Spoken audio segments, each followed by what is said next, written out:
welcome Professor Immanuel Wallerstein as a keynote speaker for our week-long conference entitled The Progress Paradox, Critical Perspectives on Development. As the founder of world systems theory, Professor Wallerstein will critique our orthodox understandings of development and propose alternative visions as to how we conceptualize progress. Professor Wallerstein is a preeminent sociologist, historian, and world systems analyst. He received his BA, MA, and PhD from Columbia University, and subsequently taught there until 1971, when he became professor of sociology at McGill University. As of 1976, he served as distinguished professor of sociology at Binghamton University, until his retirement in 1999, and as head of the Ferdinand Broadel Center for the Study of Economies, Historical Systems, and Civilizations until 2005. He is currently a senior research scholar on sociology at Yale University.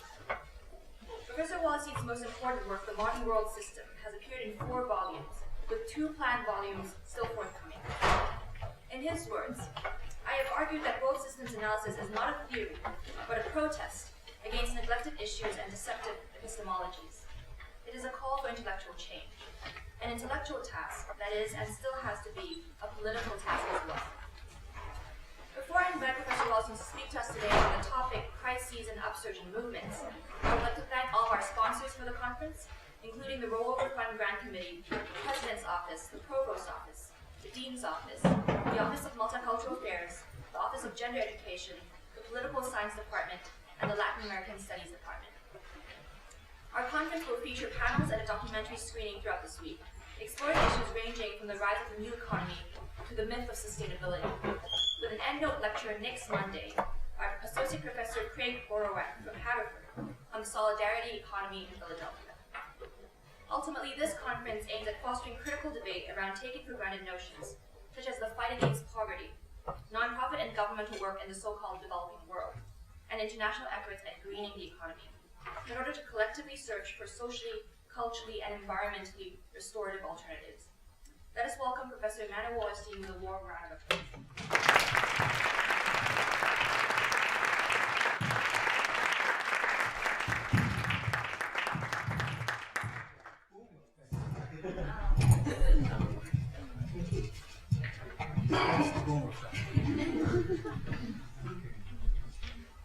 Alright. I'm delighted to be here, and I'm supposed to talk on crises and upsurge in movement. So first of all, the crisis didn't start yesterday, it started more or less in 1968. The upsurge has been pretty significant since then, but has had a specific extra boom in the last couple of years. To understand that, you can't start there. First of all, this is a worldwide problem, it's a world system-wide problem. And secondly, we have to go back in time. So I'm going to start in 1789, I'm going to jump forward to 1848, then I'm going to come to 1968, and then I'm going to come to 2008, 9, 7, 8, 9, or so forth. And try to explain to you what's going on with the movements around the world. 1789, as you may remember, is the year of the French Revolution. And what's important about the French Revolution, this is my point of view, it's not the standard point of view. What's important about the French Revolution is not what happened to the French political system, because in the end, that's what's, you know, French Revolution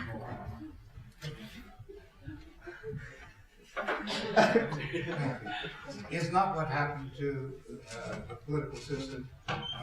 There was less change in it than people claimed, and not what happened to the economy, because it was long since a capitalist country, a part of the capitalist world economy for 2 centuries before that. What was important about the French Revolution was its impact on the world cultural situation. Up to that time, we were living part of the world, living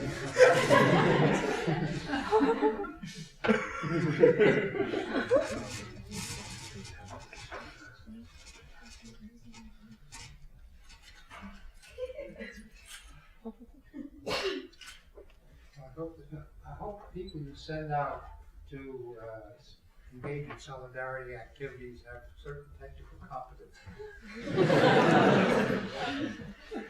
Anyway, I was telling you what I think is important about the French Revolution.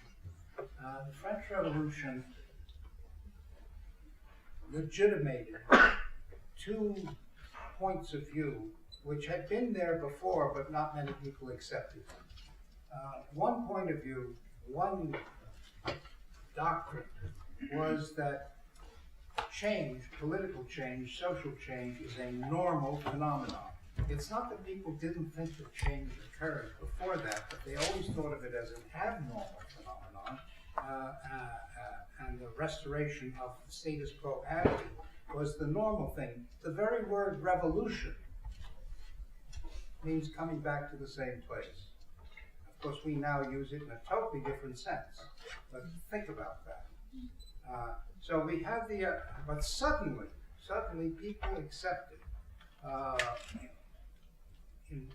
over a wide range of people the idea that political change was a normal phenomenon, an expectable phenomenon, and even a good phenomenon.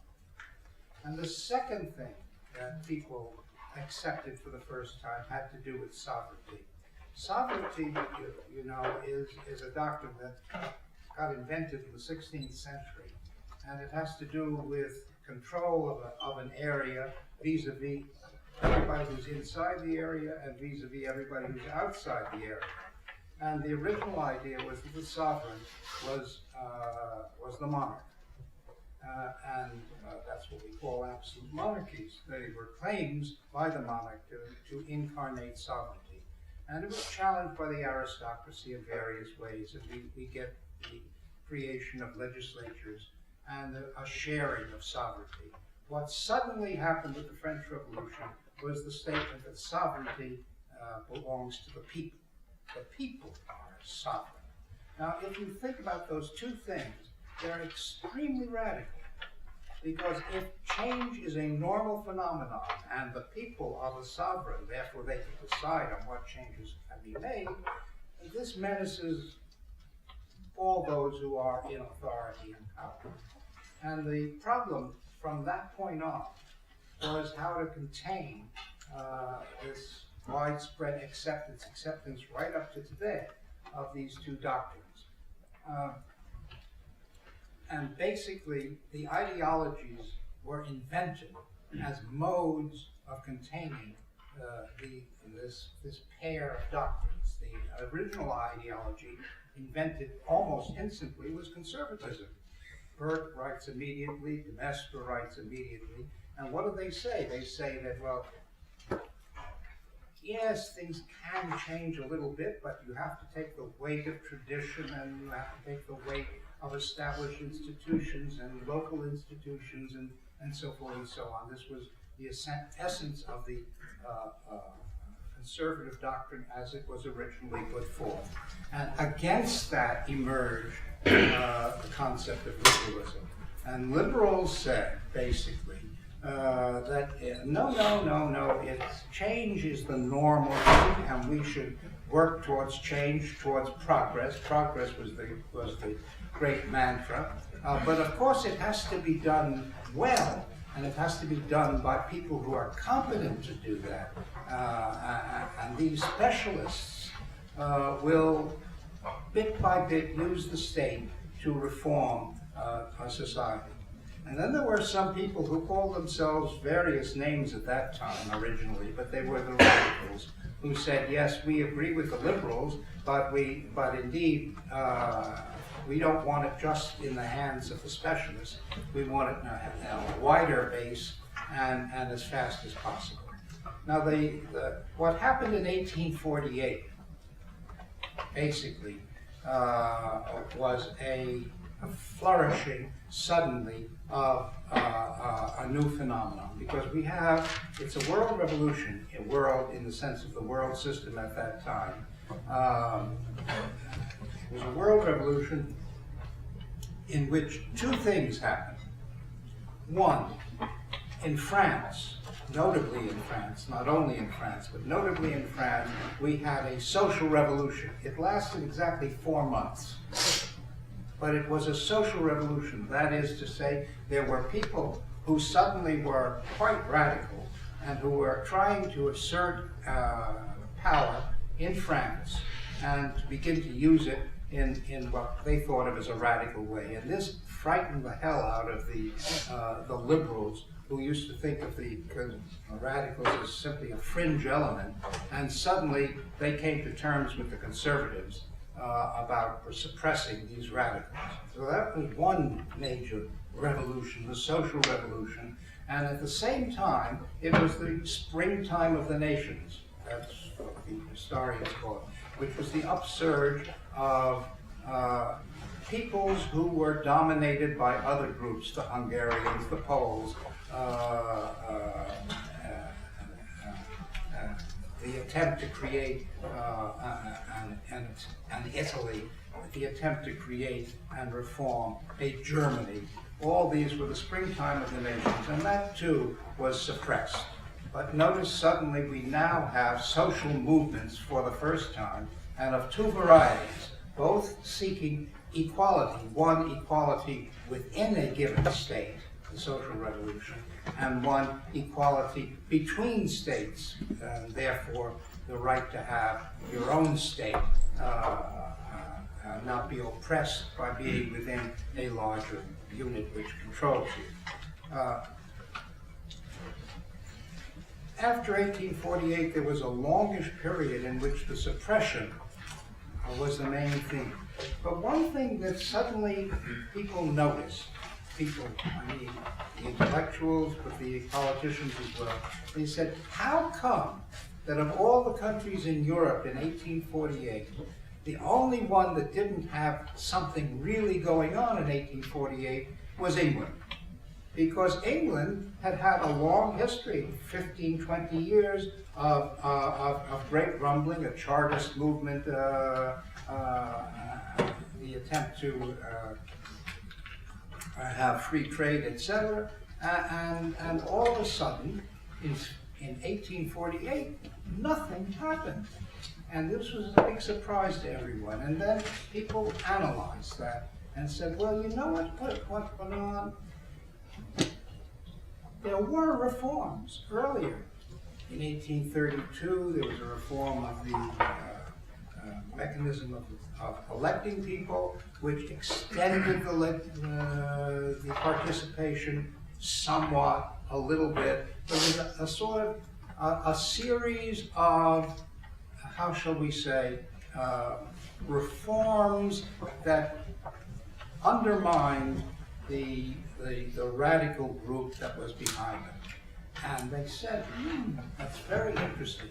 In order not to have a really radical group, what we have to do is figure out what kinds of concessions we can intelligently make to the people, the working classes, use whatever term you want. At that time, many terms were used, in order that we pull them into the system bit by bit and, if you will, undo their fangs and their radicalism. And so what we get after the period of strong repression, which comes right after 1848, 1849, and lasts for about 10 or 12 years, what we get is the so-called enlightened conservatives come to power.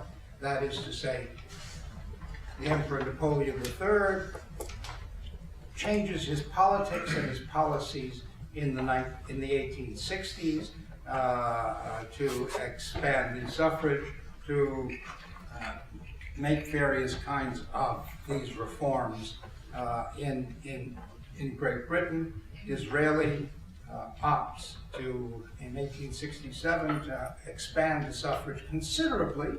Not totally, it wasn't even universal manhood suffrage, but he expanded it by 20, 30, 40% at that time as a mode of beginning to integrate people.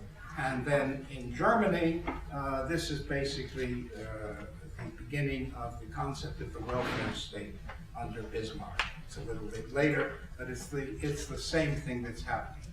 So we come to the last third of the 19th century, and what we have is a panoply of ideologies. On the one hand, conservatism, in the middle, liberalism, and on the left, radicalism, which takes various forms and various names, right? And with the liberals dominant, in the liberal ideology dominant, because the conservatives begin to, they abandon what they had tried in the 1820s and 30s and 40s, which was to be absolutely reactionary and reject all kinds of change. They merely said, slow it down, do it much more carefully. The liberals were said, no, our specialists will do it, and the radicals said, we've got to speed it up. But basically, they were all saying the same thing because they were all interested in strengthening the state. They all taught an anti-state line. Every one of them, conservatives did, the liberals did, and the radicals did. But all three ideologies had a politics that went to strengthening the state. And the 19th century is a long period of strengthening state mechanisms in all of Western Europe and North America. So, by the time we get to the last third of the 19th century, we have big debates going on among radical movements, among social movements and among nationalist movements, as to how can we effectively take power. And they're both divided, both the social movements and the nationalist movements. In the social movements, the big line was between what we call the Marxists and what were called the anarchists. And the Marxists said, basically, the only way we can come to power, because those people are never going to just give up power, is to organize, have a strong bureaucratic organization, a militant organization, and take state power. Because if we don't take state power, we can't change anything. And the anarchists said that's crazy. The state is the enemy, not the friend. If you take state power, you're sunk. And this debate went on for a long time. In fact, right up to the First World War and even beyond it. Among the nationalists, they had this parallel kind of debate. There were the nationalists who said, unless we get state power, either by secession or by taking over the state structure or forming a state, as in the case of Germany and Italy, we can't do anything. They won't let us do anything.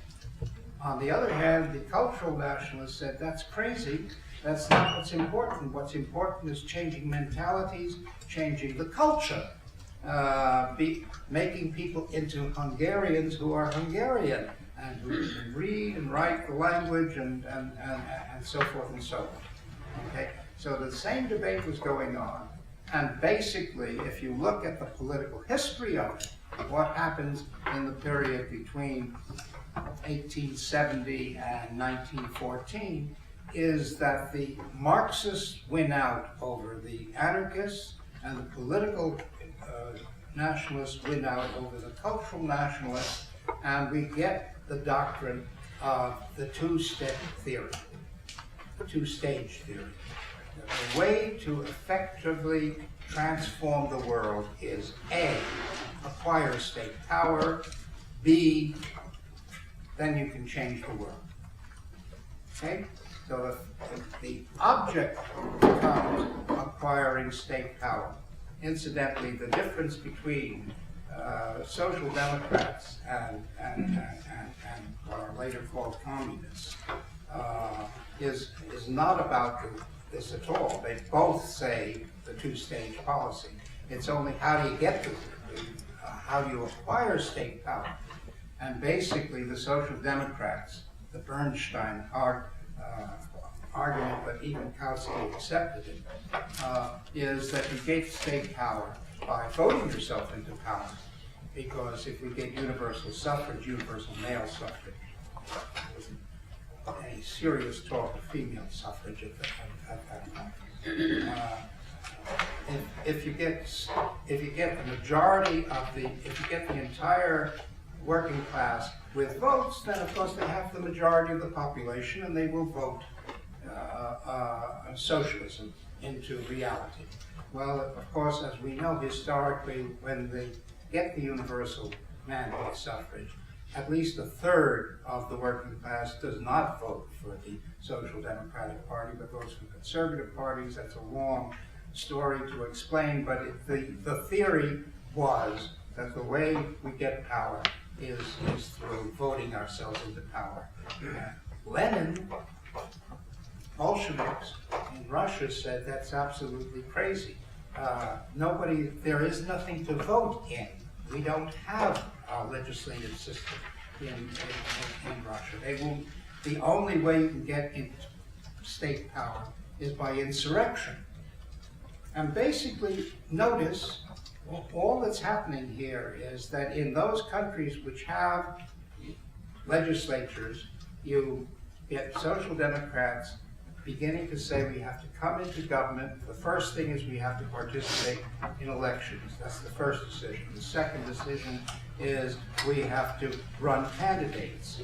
The third decision is if our people get elected, should they join in coalitions if they're invited with other parties in power. So it's a slow process of incorporating them.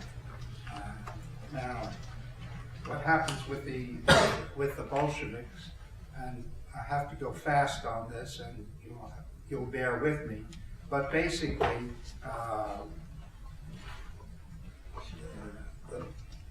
the Russian Revolution was a surprise to all and sundry, in the sense that everybody said in the Marxist movement worldwide that the first revolution has to be in Germany, because it's that was even crazy, because if you think of it as being the most advanced country, Britain was supposed to be the most advanced country, but they've given up on Britain. And Germany had a serious social democratic movement, so everybody said, yes, that's where the revolution will succeed. The revolution occurs in 1917 in Russia, in a state that has collapsed because of the war. People are rebelling against the war, for food, etc. And as one of the Lenin people famously said, power was lying around in the streets. And they seized that power. They seized that power and they came to power. And for the first year or two, they themselves were talking of it being a temporary thing, awaiting the German Revolution. But the German Revolution never came. And they had to make some decisions. And the decision was a radical shift in policy. Suddenly they talked about socialism in one country, something nobody had ever conceived of before. Suddenly they begin to see that although in theory they want insurrections in Western Europe, they're not going to get insurrections in Western Europe. So what is the alternative to revolutions in Western Europe? And suddenly they notice that there is something called the East. Well, the East meant Asia and the Middle East, not really Africa at that point in time, and not really Latin America yet, but the East. The people that there's this famous Backward Conference in 1920 of the peoples of the East, to which they invited communist parties from the parts of the world that had communist parties, which was largely the Western world and Russia, and radical movements of multiple kinds from India, from China, from Egypt, and so forth and so on. And all of a sudden, they had tilted to making the road to world socialism was not through Berlin and London, but suddenly it was through Shanghai and Bombay or Calcutta, and so forth. So we suddenly get, right, a politics of the Soviet Union, which is a politics that is, from the point of view of the world system, a very stabilizing politics. Okay? Now, let's go ahead to 1968. What happens in 1968? It's very interesting. Most of you weren't even born in 1968. I lived through it personally, and some of the older people in the audience undoubtedly lived through it personally on campuses. Columbia, where I was how shall I say, a major point of inflection of the 1968. I keep telling my French friends that it was 1 month before May 68 that it started at Columbia. But what were the students and workers, but mostly students, around the world talking about? What were they complaining about? Well, first of all, 68 is a metaphor. It's really 1966 to about 1970 that these uprisings occurred.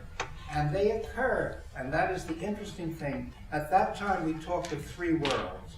We talked of the West, the East, the capitalist West, the socialist East, and the South. The third world. Third world was the expression of the time. And the interesting thing about 68 is that there were uprisings in all three parts of the world. And the local issues are obviously very different everywhere, but there were two themes that ran through everywhere in the world system, in the 68 rebellions. Now, the theme number one was, we don't like U.S. hegemony in the world system, fighting the war in Vietnam at the time, and so forth and so on. We're against that very strongly.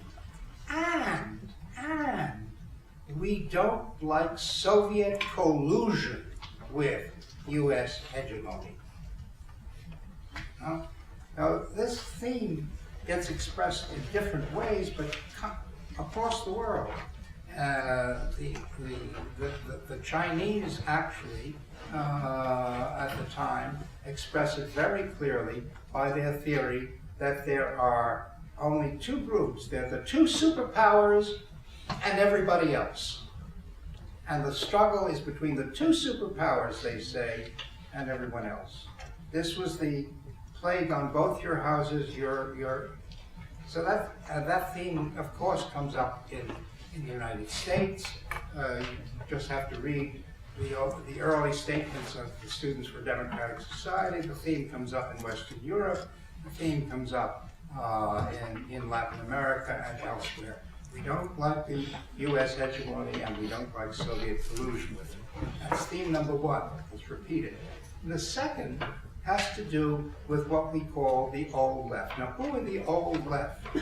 The old left are the two varieties of social movements, communists and social democrats, right? And national liberation movements. The national liberation movements are in the third world. And notice this. Between 1945 and 1968, the anti-systemic movements, the old left, who had made those decisions in the late 19th century about the two-step policy, they almost everywhere succeeded in step one. 1/3 of the world was governed by communist parties. It's true that some of those communist parties come to power largely because of the Red Army, but that's beside the point at this point. 1/3 of the world is governed by communist parties. Another third of the world is governed by social democratic parties. I consider New Deal Democrats simply an orthographic distinction of no importance. They are social democrats in terms of their historic policies. Right? And we have the social democrats are in power throughout the Western world, on an alternating basis to be sure, but on an alternating basis where the conservative parties accept the basic program of the social democratic parties, which is the welfare state. They just say do it a little less expensively, a little less extensively, minor changes. Okay? So the social democratic parties are in power in another third of the world. And if you look at South Asia, at the Middle East, at Africa, at the Caribbean, and so forth, you suddenly see that in most of these countries, most of them, the national liberation movements have come to power. So, as of 1968, what did the students, and in many cases the workers, say to these old left movements? They said, you know, we're looking at you. You actually have done step number one. Everywhere. It's a surprise in the sense that you were so weak in 1870, but suddenly by 1968, you're so strong that you're in power everywhere. So step number one is accomplished, but where's step number two? You haven't changed the world. The world is not one bit better off today. We don't have more democracy. We don't have more internal equality. We still have a class system. You can call it the nomenclatura instead of the bourgeoisie, but it's still a class system. You haven't changed anything. All of a sudden, we say, in the language of the times, at least at the United States, you're not part of the solution, you're part of the problem. Right? So, and then a third thing begins to creep in as a common thing, and which is what I call the rise of the forgotten peoples. Who are the forgotten peoples? Well, basically women, minorities as defined in every country. Minority is a socially defined category, but there's no country that doesn't have minorities, even if the minority is the majority of the population. And then it begins to be extended. There are people with different sexualities, there are people, you name it, one by one, we discover more and more forgotten peoples. And what do these forgotten peoples say? They say, look, you, the old left, you insisted on vertical movements. You said there could only be one movement per country, and we're it. And all the other things are diversions unless they're within the structure of the party. So yes, you can have a women's movement if it's the women's section of the Socialist or Communist Party. You can have a youth movement, you can have a peace movement, you can have anything you want, but it's got to be within the vertical structure, because anything else is counter-revolutionary. And we'll solve these problems. You're raising all kinds of problems, but we guarantee you, once we're in power, once the class that's supposed to come to power, the avant-garde, comes to power, then we'll solve these problems. So you just be patient. And basically the revolt of the forgotten peoples was to say, we're not going to be patient anymore. There's no reason why our problems are less great than your problems. You are males of a certain age, of a certain ethnicity in each country, of a certain level of income, not the lowest, not the highest, somewhere there. And you're defending yourself, your particular interests, but there are the rest of us. And we insist that our problems are as important as your problems, and that we have to struggle simultaneously for all of these. And we don't accept the legitimacy of a vertical organization per country. Okay? Incidentally, that brings out very strongly. I don't know how many of you have ever looked at a newspaper of a Communist Party, or a Social Democratic Party, or a National Liberation Movement that was written, if the newspaper was published in 1955, And you won't find any serious discussion in any of these except in a very kind of negative tone of all the problems of all the forgotten peoples. Now you read the same newspaper 30 years later and you'll suddenly see that all of a sudden they talk about women, they talk about peace, they talk about ecology, they talk about minorities, etc., etc., etc. The revolt of the upsurge of the forgotten peoples was successful. However, 68 zoomed up. It was an immense social movement worldwide, tremendous power, zoomed up, and then it fizzled. So if you look at the situation organizationally, all of a sudden, after 1972-73, all these powerful movements suddenly disappeared.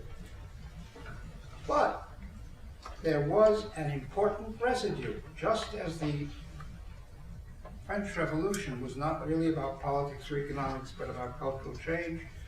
Turns out 68 was about cultural change. What it did, basically, is say, look, the hegemony of the centrist liberals, the fact that the conservatives and the radicals are just sort of avatars of the centrist liberals, that's over.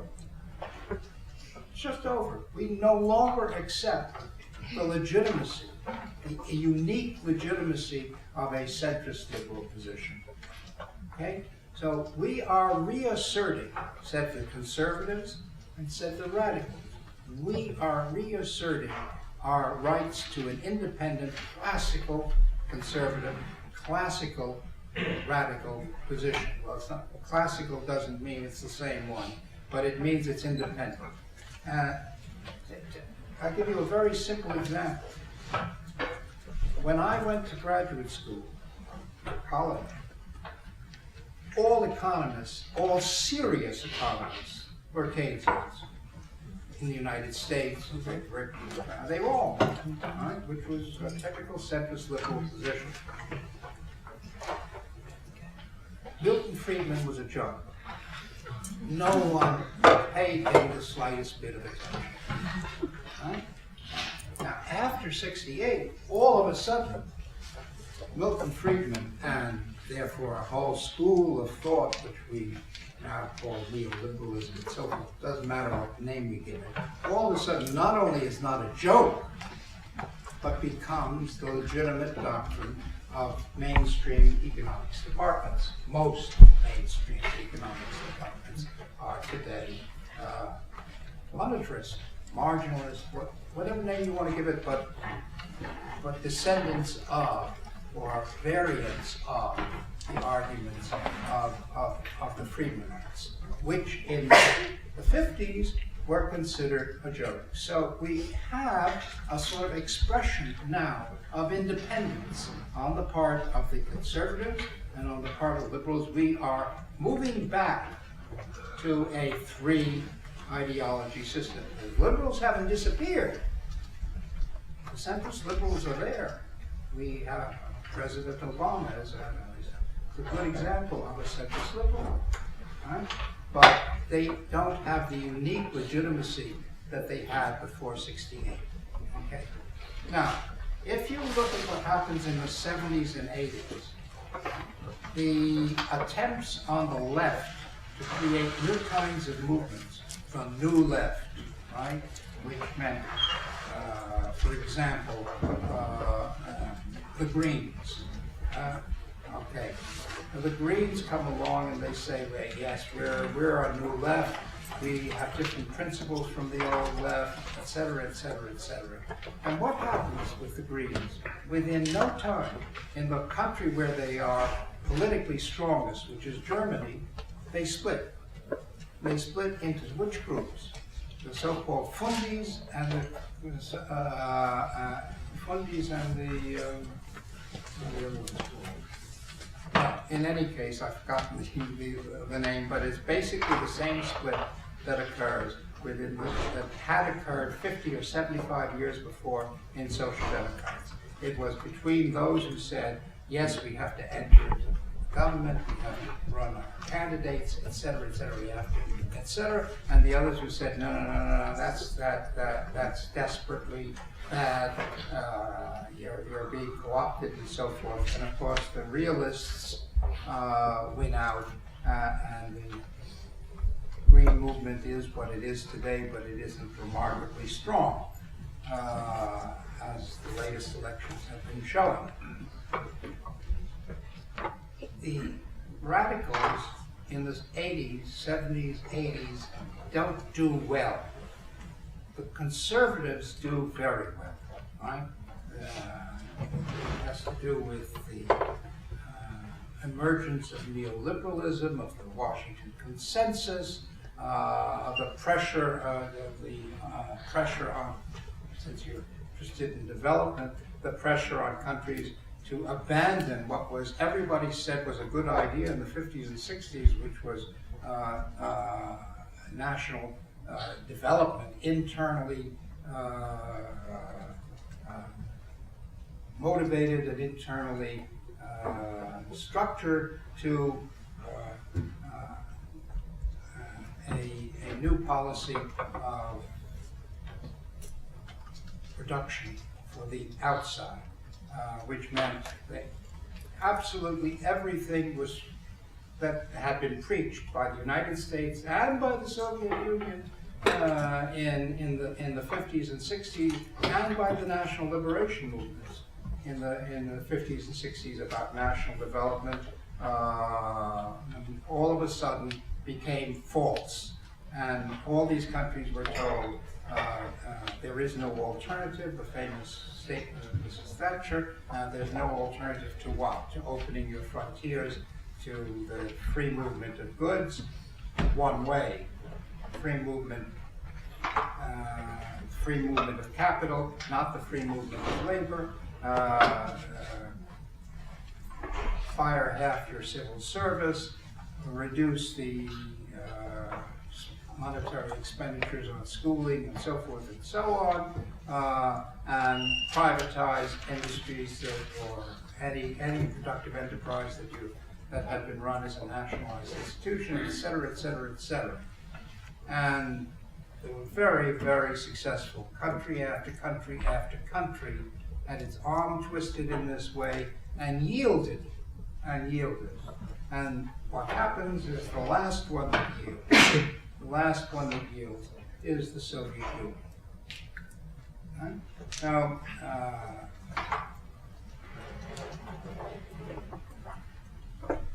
it's in many ways the failed revolution of Gorbachev. Gorbachev is a very interesting man, and I think history will look very kindly on him, although they don't nowadays look very kindly on him in Russia. But he managed to transform the system slowly without a reactionary takeover by the old guard. And he failed at the last moment because, well, I don't want to get into a side discussion on what happened in the Soviet Union, but he wanted to turn it into a social democratic state. But he wanted it to be the Soviet Union. And he didn't understand the strength of Russian nationalism. That was his real weak side. In any case, we get the collapse of the Soviet Union. Collapse of the Soviet Union is unexpected. That's the first thing to be said. If you find me 5 serious people who in 1985, whether they were on the far right, the far left, or the center, who said that the Soviet Union is going to like that, and in a relatively bloodless manner, you're doing very well. There aren't 5 such people, right? The idea on the left was it was irreversible, and on the right was it can only be overthrown by some kind of military action. But but by itself, it collapsed suddenly, and then people had to say, how shall I say, talk about it, create an official line. The U.S. is very, very slow. If you look back at U.S. actual policy between 1989 and 1991, to push the collapse of the Soviet Union. Actually, the U.S. policy was we wanted to hold together. The U.S. doesn't succeed in that. And so all of a sudden you say, oh, the U.S. has won the Cold War. That was Reagan's doing, etc. Well, actually wasn't Reagan's policy. And secondly, it's the triumph of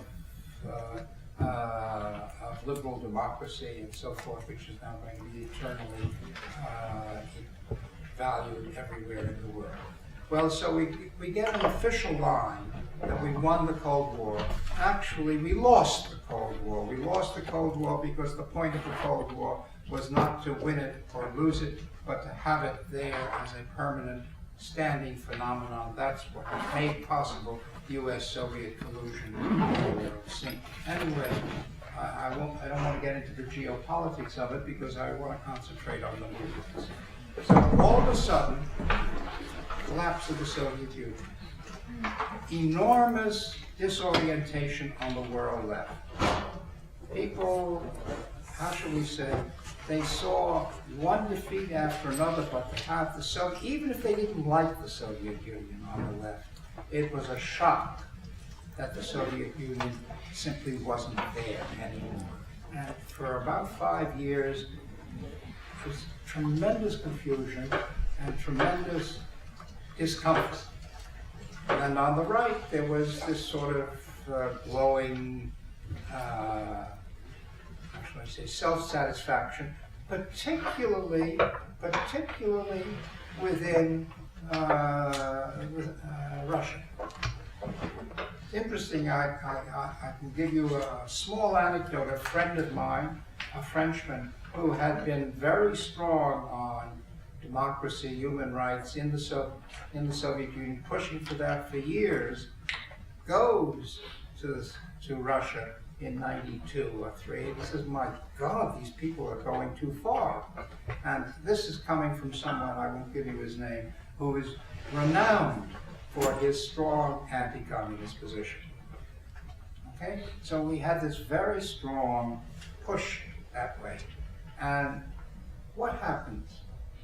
After about 5 years, in all the ex-Soviet bloc, where the Communist Party is no longer in power, I'm not talking about China or Vietnam or Cuba, I'm talking about Russia and all the Eastern European countries.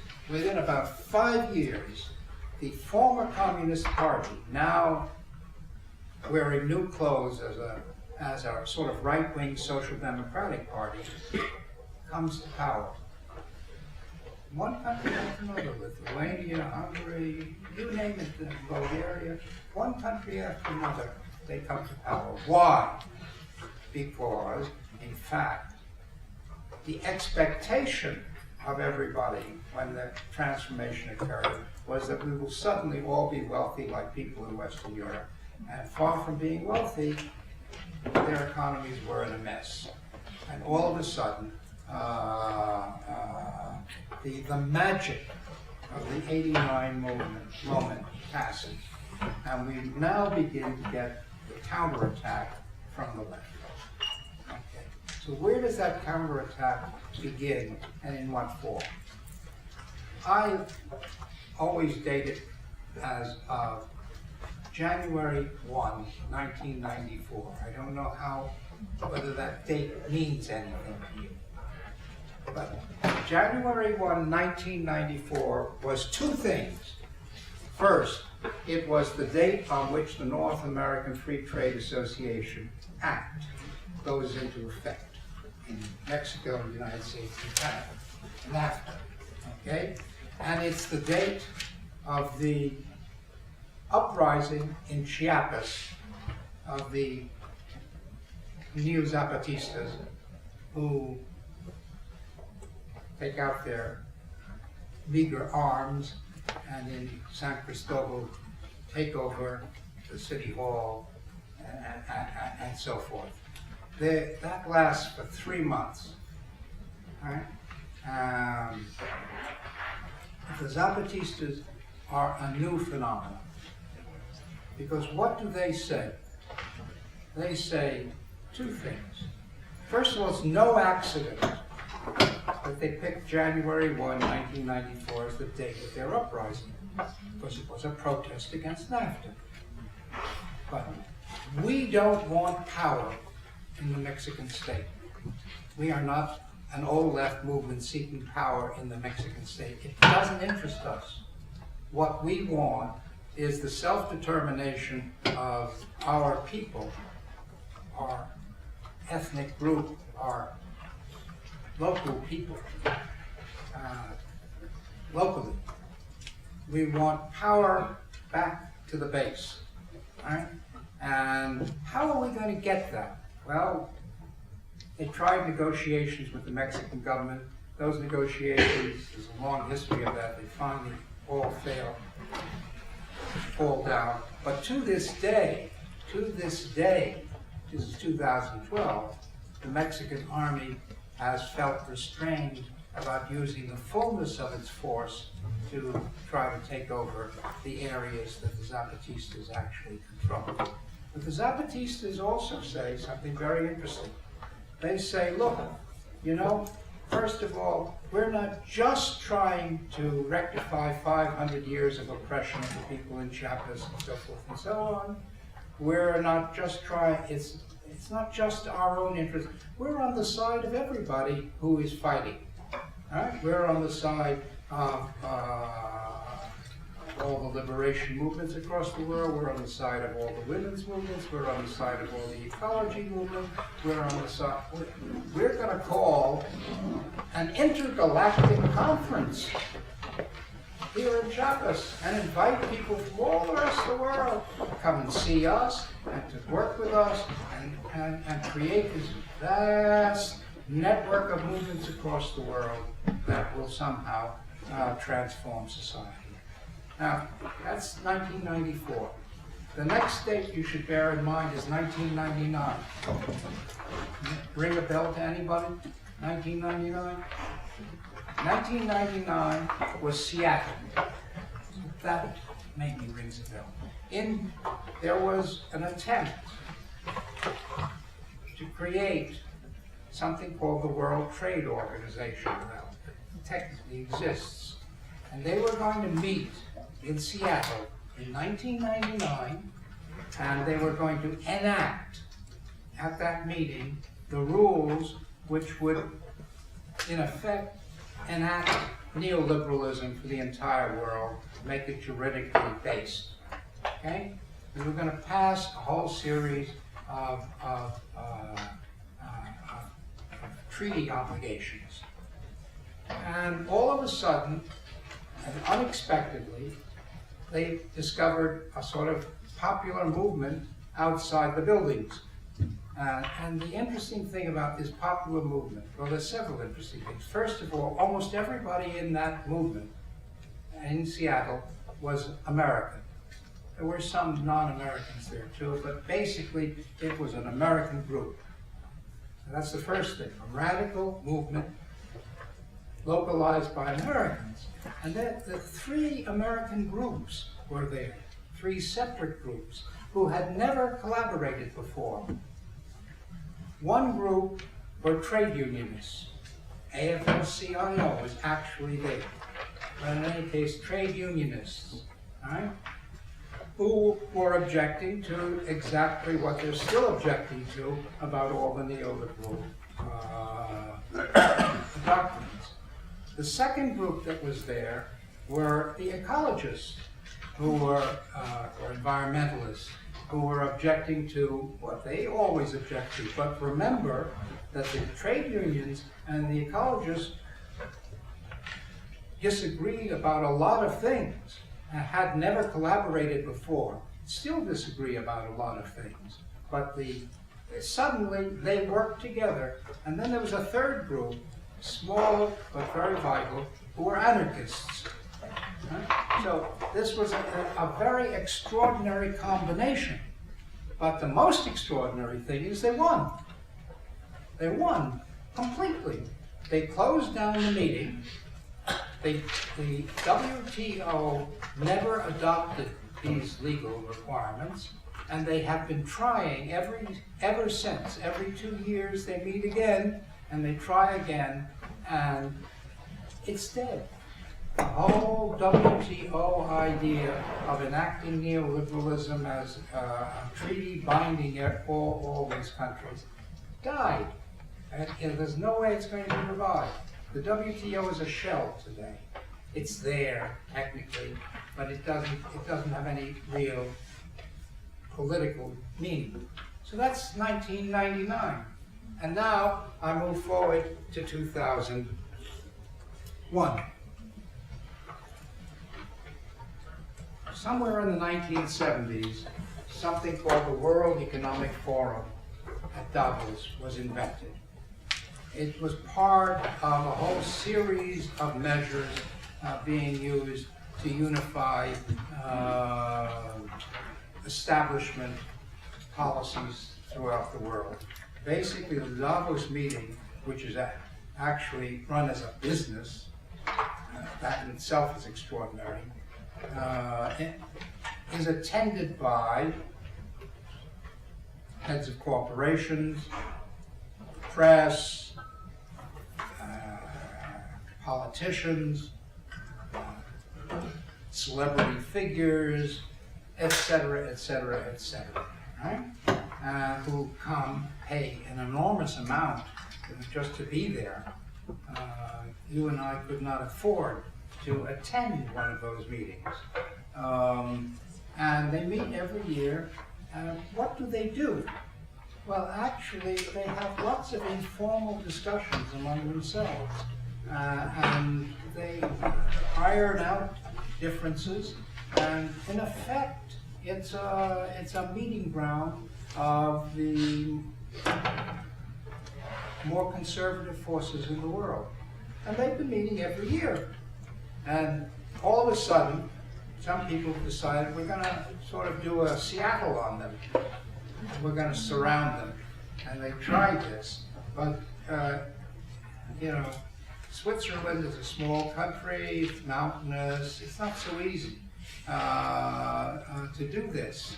And so, moderate success. And then the World Economic Forum, so these people started doing other kinds of meetings surrounding it. And what did these people who control these meetings do? They began to move to places where it was difficult for protesters to protest. High up in mountains, in small countries that wouldn't let anybody else in, etc., etc., etc. They ran away, basically, in order to continue the meeting. And then the people who were trying to boycott them said, you know what we should do? We should create a World Social Forum, which would be the counterpart to the World Economic Forum. And we would do this on the following basis. Well, the first such World Social Forum was held in Porto Alegre in Brazil in 2001. Okay? And in 2001, the people who attended, well, it was convened by a group, a combination of 7 or 8 different kinds of left organizations in Brazil, plus the movement in France called Attac, sort of sponsored this first one. And they hoped they could get 5,000 people to come. They got 10. They were surprised themselves. And from then, it started to zoom up. The next year, they got 40,000. They've reached 200,000. That's various of their meetings. And then they decided, well, we're not going to just meet in Porto Alegre in Brazil. They picked Porto Alegre in Brazil because it was the south, not the north. And that was a symbolic thing, but the north was invited. and it was originally largely Latin American. First year was Latin Americans, French, and Italians, sprinkling of others. By the second year, you got lots of people from the United States and Canada, you got people from other parts of Europe, and you begin to get people from India and South Africa, and so forth. And so the World Social Forum has been meeting first every year, now every 2 years. They've tried to hold meetings held meetings in India, held meetings in Africa, they've held meetings in Latin America. They haven't decided where the next one is going to be, but they're hoping to hold it in the Arab world, which has not been all that involved heretofore in the World Social Forum. So what we get all of a sudden, and if tracing it from 1994 to 1999 to 2001, is a beginning of an expansion of a world structure of anti-systemic movements. But now, on what basis? And so, if you read the original doctrines, the initial statement, it says, we invite all people, paraphrasing this, all people who accept that they're against neoliberalism and imperialism in all its forms. So it's the tonality is there. But we are not an organization that has leaders, that has resolutions, that has elections, because we're horizontal, we're not vertical. We're horizontal because all the movements are being invited to come and to talk to each other and to begin to iron out their differences and create greater strengths, and we're going to try to spread geographically further and further and further. We're not yet at 100% point, but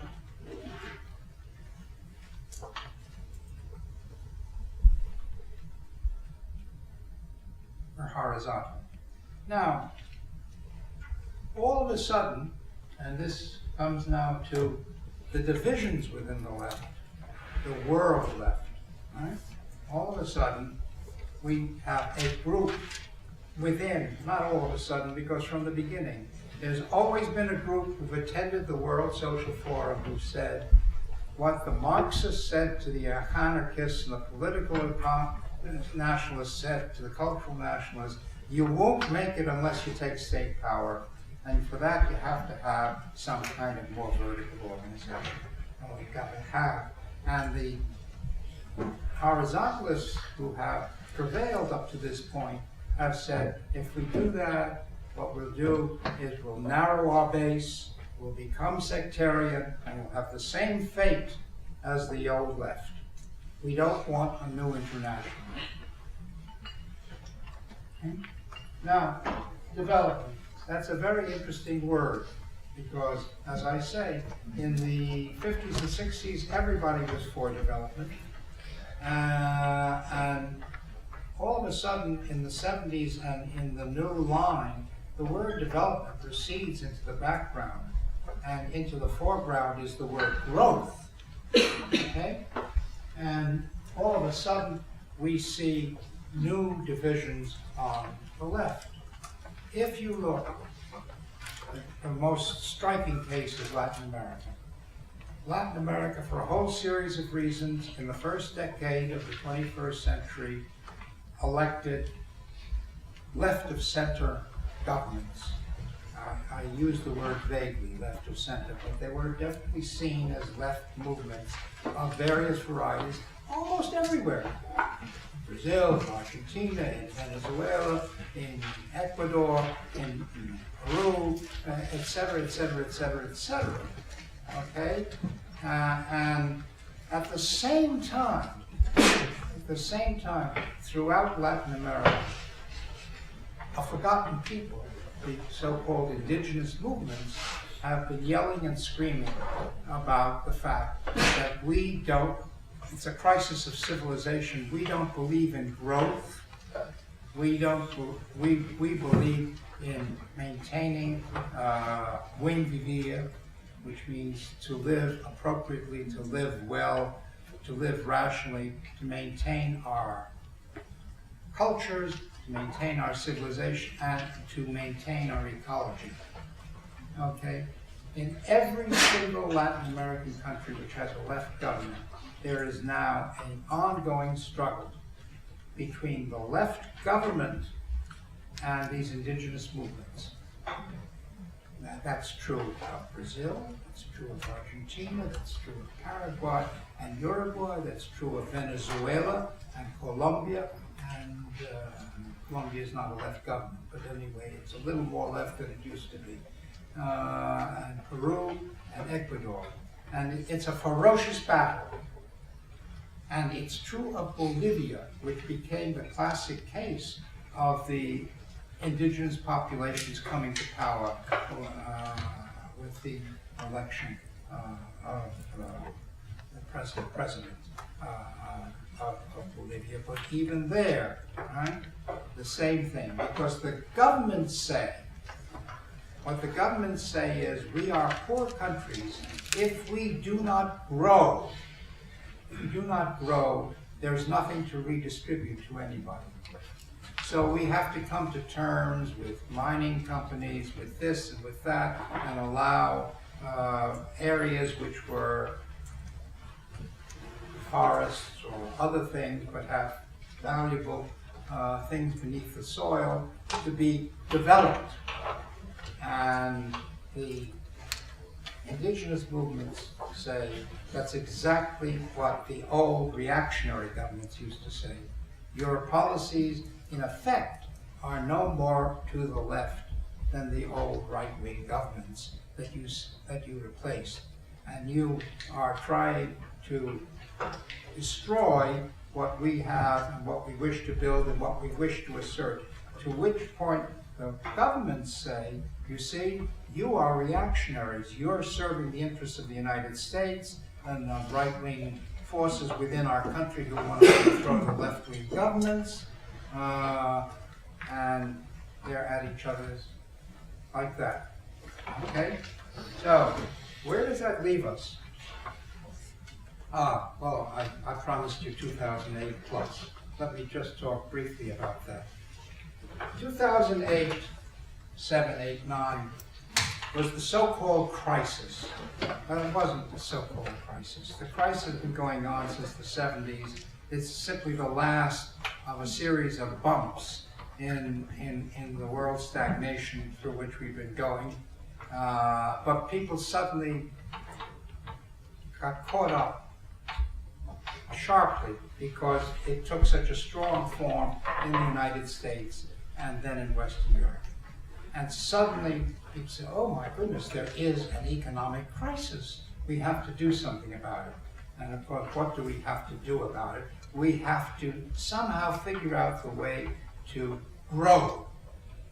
Okay? We have to develop our countries further. So there's a debate between people who say you grow by cutting taxes and people who say you grow by giving money to banks and people who say you grow by this or that way, but they all want to grow. Right?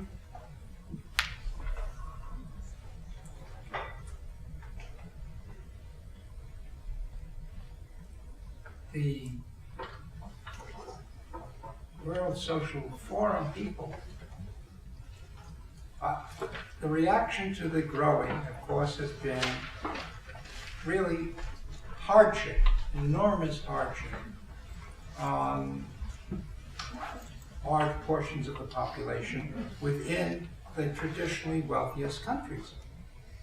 And so we get suddenly, such things as the Occupy movements, the Arab Spring, OXXO in Greece, Indignados in Spain, in Chile, and so forth. Now, what are these people saying?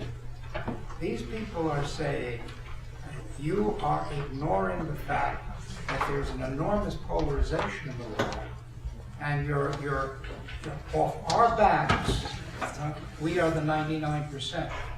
We are the 99%. Of our backs, you are securing the position of the 1%. Now, in the United States, the Occupy movement starts in New York City with Zuccotti Park. If you look into the first week or two of Zuccotti Park, you will discover, if you look into the close history of it, that the people who set the path for what Zuccotti Park were people who came from the World Social Forum, who had been active in the World Social Forum. People don't even realize that. But suddenly that caught on, didn't it? And Occupy has become a word in the vocabulary around the world, linking up with all these other movements. Now, the Arab Spring is an interesting phenomenon because, first of all, of course, the Arab world was supposed to be politically quiescent for a long time. It's not a very good analysis of the politics of the Arab world, but that's the popular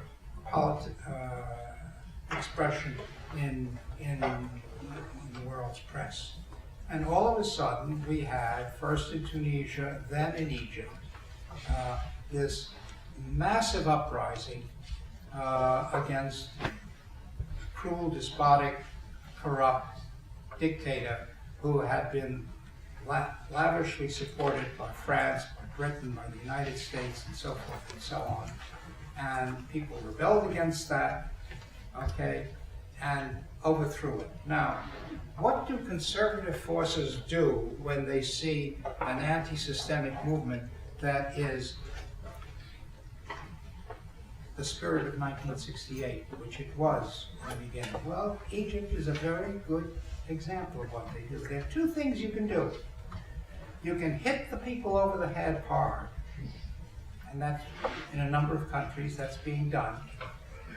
Or you can join the movement in order to take it over, which is what happened in Egypt. The military said, oh yeah, we're on your side, we'll force this guy out, and now we'll be in power. And we'll be in power, we're really the same people. We were in power before, we'll be in power now, and so forth. When you look or try to interpret what's going on in the Arab world, remember there are three things going on simultaneously. One is the spirit of '68, and it's there, and it keeps coming up. The second is geopolitics. Every country in the world is frightened stiff of what's going on in the Arab world. There is not a single government, neither the United States, nor China, nor Great Britain, nor South Africa, you name the government, that isn't frightened about this '68 upsurge and doesn't want it to go on. But they all have to play their geopolitical game and try to push their friends and push out others. Okay? So we have to analyze that in Syria today, or in Libya yesterday, the geopolitics of various participants. Then, if the government is actually changed, if you get the downfall of a particular regime, there are a whole series of people, the politics of succession, not secession, succession. Who takes power next? Right? And there's a big fight going on about who takes power next and what the consequences are, and whether that's at all within the spirit of '68. And then there's the third group who are attempting to transform the world in different ways. Well, I think I will stop there. What I've tried to do is show you, without discussing, because I don't have all time, the evolution of the world system as a world system and what's going to happen over the next 50 years and so forth. I've just concentrated on the patterns of the movements. The movements are a very strong force today.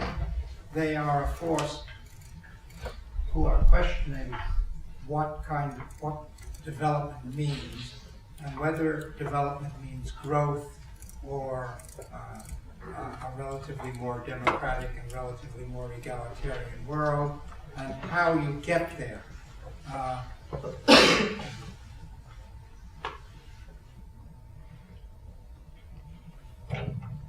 I haven't even 5 minutes to tell you the story of the evolution of the world system. But I am convinced personally that there's been a structural crisis of the capitalist system, the capitalist world system, since '68, that we're in the middle of it, that there's a bifurcation going on. The issue is not how you save capitalism or not save capitalism or amend capitalism, but what kind of system you succeeds in. And there is what I call the spirit of Davos, and the spirit of Porto Alegre, wanting two very different kinds of systems. That's why it's called a bifurcation. And it's impossible to predict which one will prevail, but we know at some point it will come down on one side or another.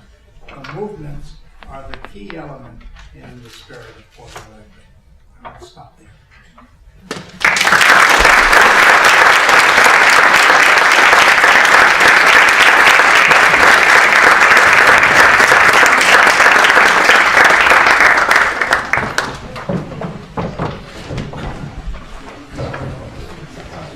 Thank you very much for another talk, Mr. Wallerstein. I think because of time, it's almost 8:30, we'll have around 10 to 15 minutes left of it. So if anyone has questions, please.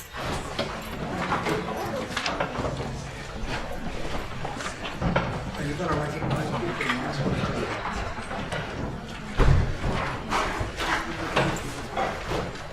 Okay. Yes. Just walk up.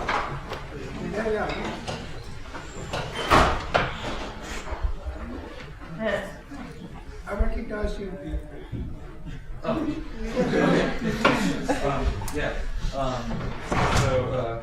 Professor Wallerstein, I've done some reading, and we've read about what Escobar would describe as selective delinking of community groups such as like the Zapatistas, who are kind of choosing to break away from this like world system and have their own self-determination. And I guess my question is, with your thoughts on like world system and what do these kind of movements and what they're doing, what effects may this play? What kind of effects does it play on the world system? And what are the reactions of governments, or what might they be to? I don't think you can delink. Nobody has the power to delink. What you can do is begin to decommodify. Capitalism as a system is the ever-increasing commodification of everything. Okay? So we start with a certain limited number of things, and bit by bit we add more and more. In the last 30 to 50 years, there's been a spectacular explosion of commodification. The body, for example, is now commodified, right?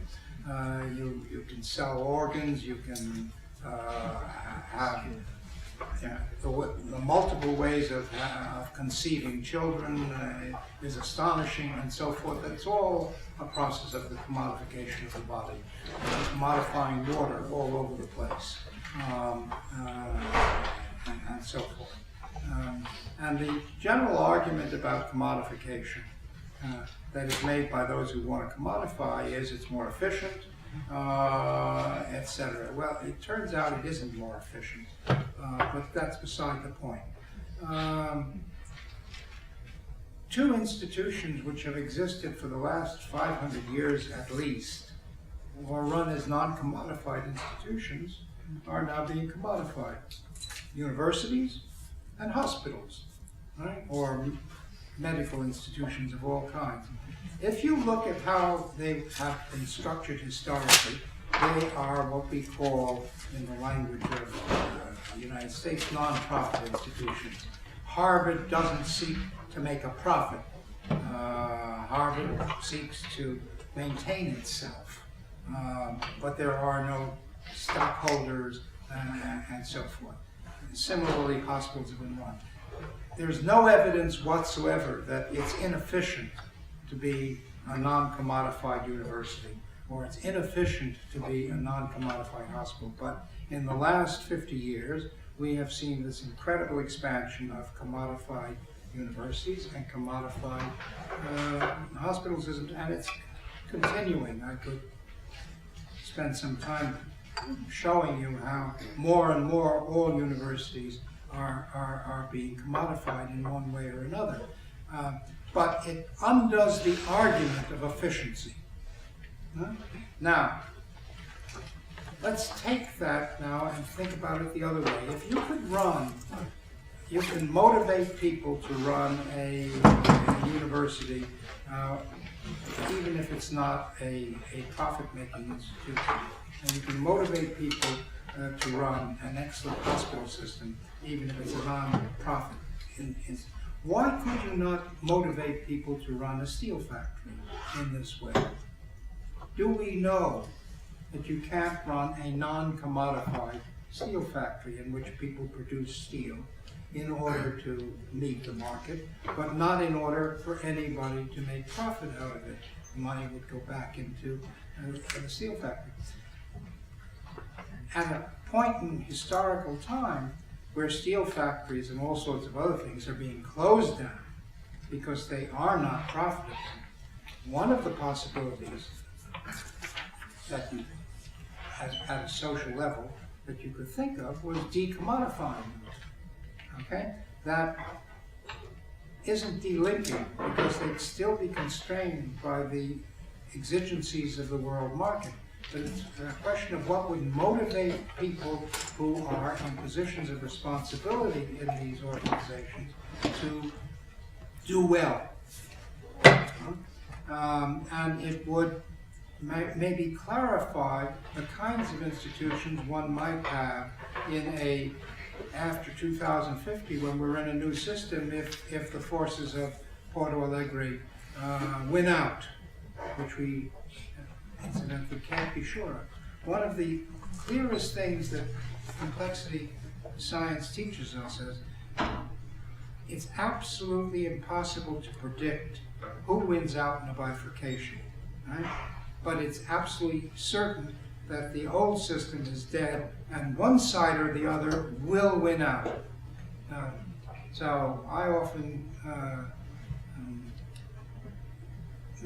you may have all heard, many of you have heard of the so-called butterfly effect.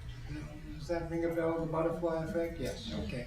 The idea is they've now demonstrated, right, in terms of climate science, that a butterfly flapping its wings over here affects the climate on the other end of the world, right? Every action affects the whole system, okay?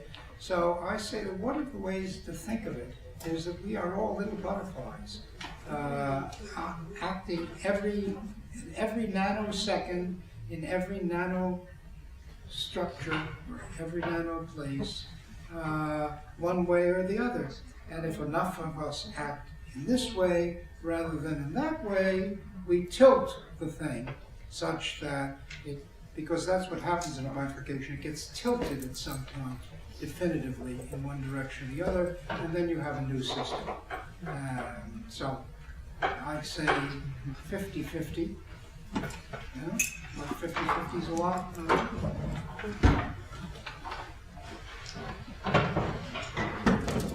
Yes. Thanks so much for coming out. I was wondering how your account of the world system will be complicated by, say, the inclusion of China. I mean, both in '68 and the present system. And Okay. Maoism was a major part of '68 in France. Important question. Okay. First, China '68. I consider the Chinese Cultural Revolution, 66 to 70 more or less, as part of the World Revolution of '68. fact, a very important part, because it becomes a model for many people. All those Maoist parties that suddenly surge up everywhere and don't survive the collapse of Maoism in China had its effect. But China took a different path, right? And China took the path, basically, of trying to engage in economic growth through a rather controlled system. And they said we have to hold the country together. That's very important. So we have to have a very strong communist party and not allow any kind of, basically, any kind of dissent. Something that was reinforced just a week or two ago with the more or less disgrace of Bourgeois, who is called a neo-Maoist, incidentally. And China has been wonderfully growing in the last 10, 15 years, more or less. Of course, she's not alone. There are the so-called BRICS. Brazil has been doing well. Russia's been doing fairly well. India's been doing well. The fifth, South Africa, not doing all that well, but the smallest one of the BRICS. Now, yes, at one level, since in the history of the capitalist world economy, countries rise and decline with regularity, slowly but regularly, right? The shift of location of the, how shall I say, the most effective economic forces has been steady. And this time it's moving.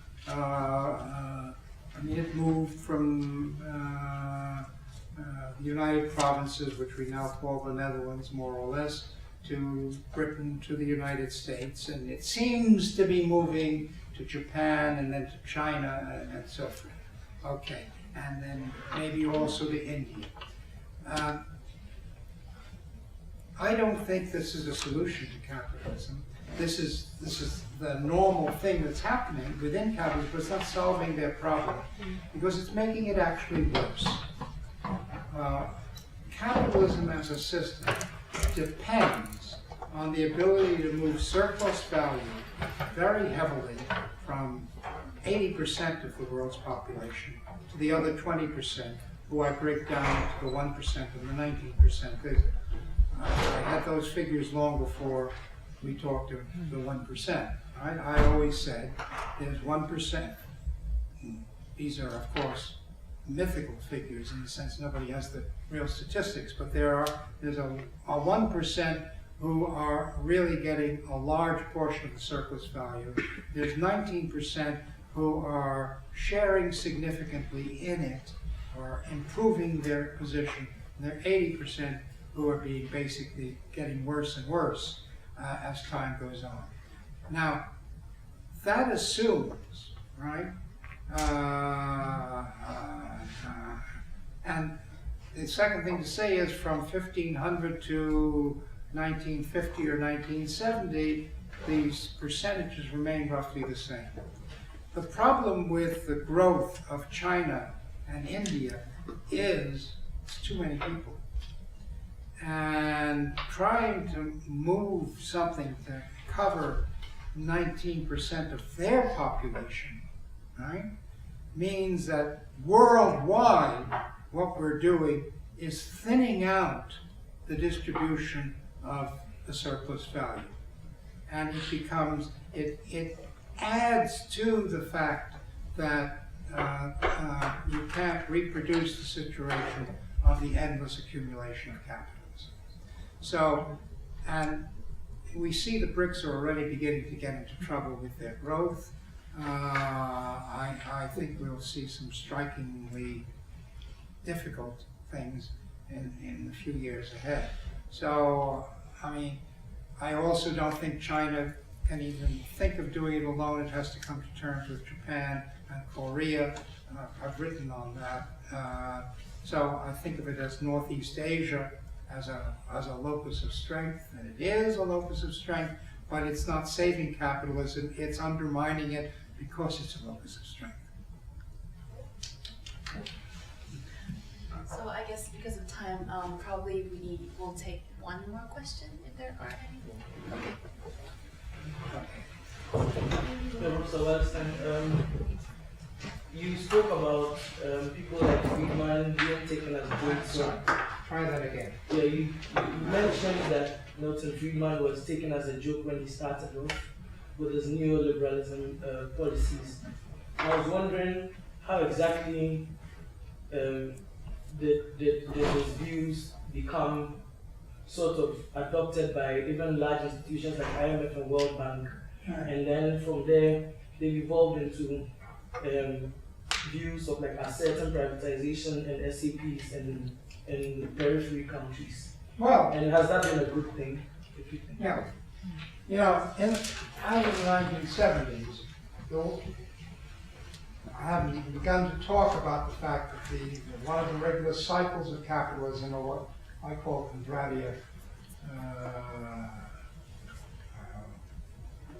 waves, and you have expansionary periods and stagnation periods. As of the 1970s, we went into a stagnation period, and this seemed to undermine the premises of the Keynesians, because the Keynesians had been arguing, and this is not John Maynard Keynes himself, mind you, Marxists are not reflecting the views of Karl Marx, Smithians are not reflecting the views of Adam Smith, and Keynesians are not reflecting the views of John Maynard Keynes. Believe me, in none of these cases, all these people's names are taken in vain, and people should go back and read the originals.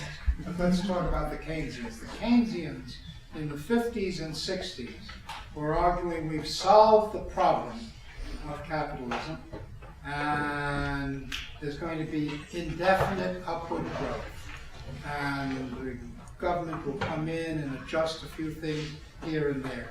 Now, when we come to the 70s, it became quite clear that the Keynesians were wrong about that we don't have a steady upward growth forever and ever and ever, and a beautiful and everybody that's happily ever after.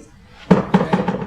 So the Keynesians were suddenly undermined, and the monetarists moved in and said, yes, because their theory is lousy, we've got a better theory. And all of a sudden, the political forces of the country rallied behind them, because this was a very useful kind of doctrine for trying to maintain the flow of surplus value from the third world, now called the South, to the North, and specifically to the United States, but also to Western Europe. So the political atmosphere was correct. The Keynesians, just as 1989 seemed to undermine the position of the world left, so did 1970s undermine the position of the Keynesians, and there was a sort of gap. Monetarists moved into it, and they very aggressively, very successfully, very intelligently, intelligent in terms of their organizational tactics. In fact, one of the interesting things you might notice is economists and the other social sciences, from the 1870s up until the 1970s, more or less, the way economists dealt with sociologists, with historians, with political scientists, etc., was the famous Ceteris Paribus. Other things being equal, this is the way the economy works. It was a kind of isolationist position. We don't want to take into account any of these variables because they don't matter.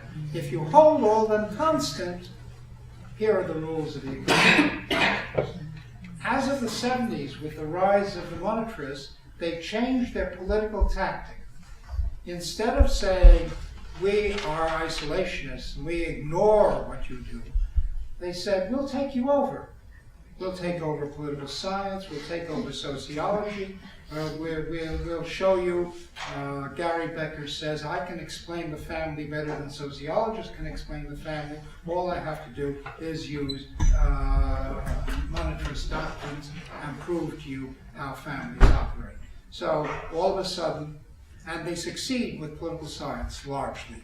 Political science in the 50s and 60s was very into copying sociology, great friends with sociology. By the 70s and 80s, they renounce sociology and they adopt as their model the economists. So, you know, not all political scientists, not all economists, not all sociologists, but this was generally speaking. Okay, thank you.